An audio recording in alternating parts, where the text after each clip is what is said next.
प्यारे बच्चों, आज जो हमारा टॉपिक है वो है ग्रीन हाउस इफेक्ट। ठीक है।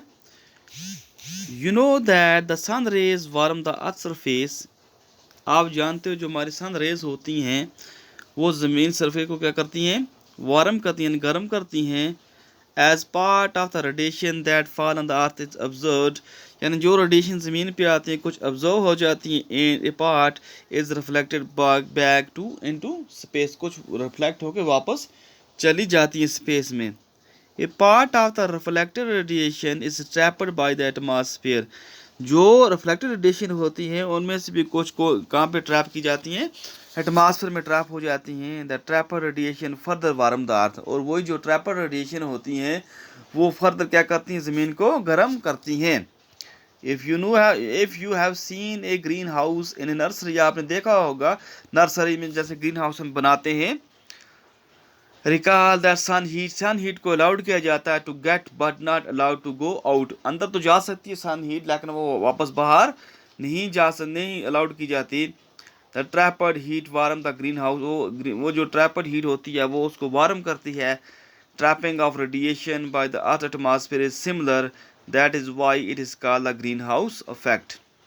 Without this process life would not have been possible on the earth, but now it threat life. यानी इस प्रोसेस से जो हमारी ज़िंदगी है इसके बगैर तो ज़िंदगी बिल्कुल हम सोच भी नहीं सकते। लेकिन आजकल इससे ज़िंदगी को ख़तरा भी हो गया है। कैसे? Carbon dioxide is one of the gases responsible for this effect. You know that carbon dioxide is one of the component of a, आपको पता है जो कार्बन डाइऑक्साइड हमारी हवा का भी एक कंपोनेंट है। But how does carbon dioxide content rise in the atmosphere and become excessive? कैसे कार्बन डाइऑक्साइड एटमॉस्फेयर में बढ़ रही है तो और क्या हो रही है, एक्सेसिव हो रही है। But if there is excess of carbon dioxide in the air it act as a pollutant. जब कार्बन डाइऑक्साइड हवा में एक्सेस हो जाती है तो it act as a pollutant बन जाती है। ठीक है। Carbon dioxide is continuously being released because of human activities. On the other hand, area under forest is decreasing. Plant utilize carbon dioxide from the atmosphere for photosynthesis. ठीक है, जैसे आपको पता ह्यूमन की एक्टिविटीज़ की वजह से कार्बन डाइऑक्साइड जो रिलीज होती है, लेकिन जो आजकल डिफॉरेस्टेशन हो रही है उसकी वजह से उसका जो कंजम्पशन आगे से हो रहा है वो कम हो रहा है।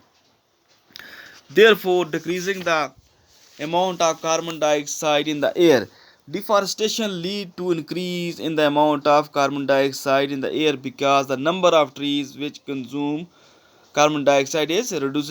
यानी डिफॉरेस्टेशन जो है एक मेन आप मान लो मेन फैक्ट है। जैसे हम प्लांट्स को काटते हैं, ठीक है, जो किसको कंज्यूम करते हैं, कार्बन डाइऑक्साइड को। ह्यूमन एक्टिविटी दस contribute the accumulation of carbon dioxide in the atmosphere.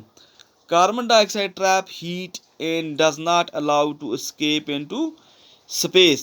As carbon dioxide क्या करती है, हीट को ट्रैप करती है और उनको स्पेस में जाने से रोकती है। As the result average temperature of the earth atmosphere is gradually increasing. इसकी वजह से जो एवरेज टेम्परेचर ज़मीन का वो क्या हो रहा है, ग्रेजुअली बढ़ रहा है।